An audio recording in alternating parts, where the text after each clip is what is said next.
After almost 20 years, the Glazer family are now selling Manchester United. There has been much rumours about potential new owners. In this video, we will look at the strongest potential bidders for Man United and tell you everything you need to know about them. So let's get into it. So up first is Qatar. There has been a lot of rumours in recent days and weeks regarding a potential takeover from Qatari investors in Man United. This is something a long time in the making. Of course, 11 years ago, the Emir of Qatar put in a bid of £1 billion to buy Manchester United. This bid was rejected at the time by the Glazers as they did not want to sell Man United. This has changed and Qatar are now back in for Man United, and they could be a potential very strong candidate to put up an offer that would beat every other bidder for Man United. They could be our new owners, so let's have a look at what Qatari ownership could look like for Man United. To many, the appeal of Qatar stems from the success of Manchester City and PSG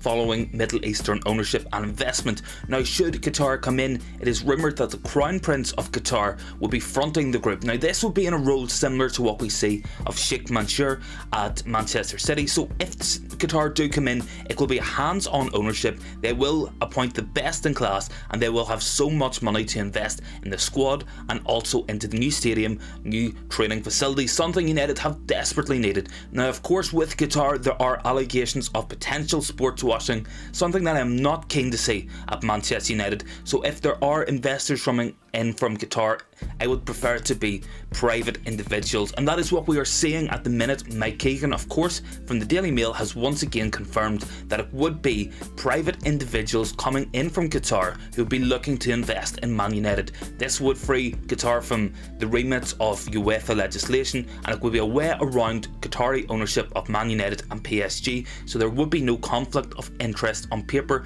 Of course, as with all sovereign wealth funds, there are private investment companies linked to them which will allow the sovereign wealth fund to get around regulations. Now, this is exactly what could happen if Qatar was to come over and take over Manchester United. It would be state run under the guise of personal investors, and ultimately it would be run in the same model that Manchester City is, that Newcastle are, and as well PSG. So United would be linked to sovereign wealth funds, and there would be that allegation of sports washing lingering over the club. Ultimately, there's not much fans can do if we are for Qatar or against Qatari investment. When they come in with a bid of $5 billion plus, there is nothing fans can do. As much as I would love to see fan ownership and I believe in the power of fans at football clubs, this is the reality of the situation. When bids are going in for $5 billion, there are very few people who can afford that kind of money. Sovereign wealth funds and super rich investors are the only players in this game who can afford to buy Manchester United for the Glazers' asking price. So the next potential owner of Man United is Sir Jim Ratcliffe and his company Ineos. Now, Ineos have been investing in sports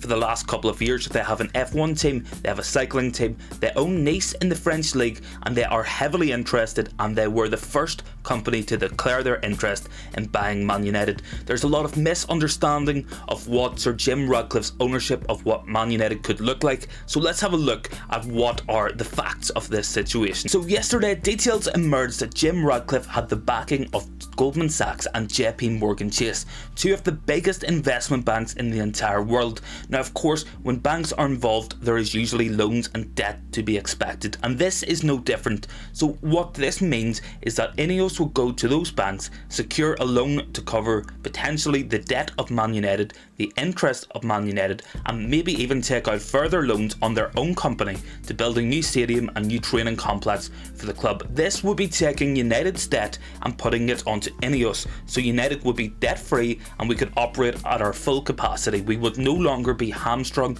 by 200 million interest repayments every single year. There would be no debt at Man United. This is something that a lot of people are misunderstanding. They are expecting United to be further in debt with a potential Jim Ratcliffe ownership, but this is not the case. As somebody with a background in finance who has worked at a major banking sale for the last 2 years, I feel that I do have the experience and the knowledge to be able to inform people on this and hopefully clear up some of the misunderstandings. So as I've already said, this would be Ineos taking the debt from Man United and taking it onto themselves.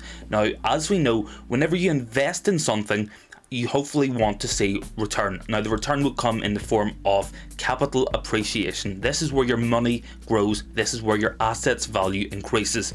As discussed already, if Ineos were to buy Man United, Man United's worth would be added to Ineos as an asset. So this would work mostly in the same way when you're buying a house. When people take out mortgages, of course, they do not pay the full amount up front. Instead, they would rather cover the entire price of the house over a period of 20 to 30 years. This makes a lot more business sense, of course, for someone like Jim Ratcliffe, for Ineos, and most investors will try to take over United the same way. Of course, debt is very negatively associated at Man United for all the right reasons. As we know, the Glazers have destroyed this club financially with debt repayments, but it makes much more sense for a business to come in, and rather than paying $5 billion up front of their cash now, they pay a bit up front and they cover the rest over an extended period of time, so that once those interest payments and once the debt is repaid, they have an asset worth much more money.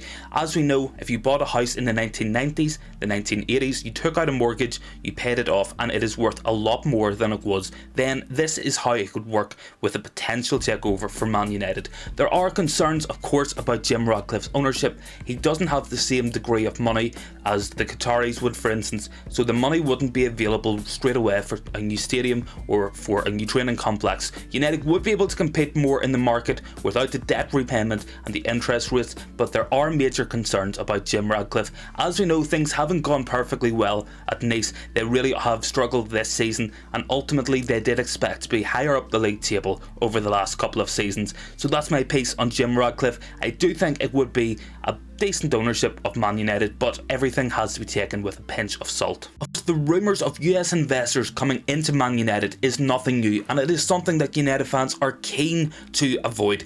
In the past, we have seen the Glazers come in, we have seen FSG at Liverpool, and Todd Boehly has come into Chelsea. All of them have damaged the clubs in different ways. Of course, Glazers have destroyed Man United from the inside, ruining the finances, making us less competitive on the pitch. FSG have been more interested in taking money out of Liverpool and looking for a business model whereby they maximise profits. Todd Boehly has come in and he has tried to change the rules of the transfer window. He made himself sporting director at Chelsea. There's a lack of respect seemingly from American investment in English football. Not all American investors are the same, but by and large, I think United fans want to avoid American ownership in the future. As we know, major companies such as Harrison Blitzer and Sixth Street, who own NFL and NBA franchises, are linked to Manchester United. Now, this would be a concern for me, as United want to preserve the tradition of competition within football. We want teams to be competitive. We want the threat of relegation, promotion,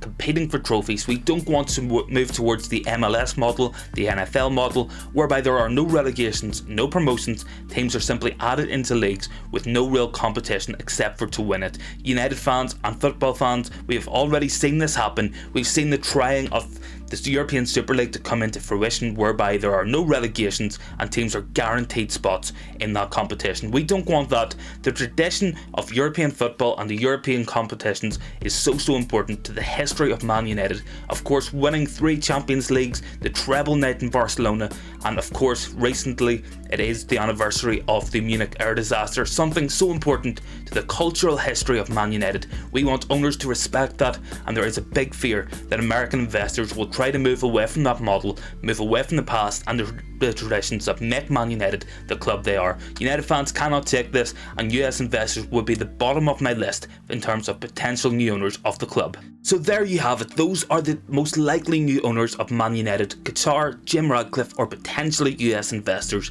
Let me know down below in the comments who would be your preferred owner for Man United out of the list I have shown, and what do you think will happen to the club moving into the future. As always, don't forget to like, comment and subscribe if you are new and you want to join in with a fast growing community here on the United Philosophy. Thank you very much for watching, and I will see you in the next one.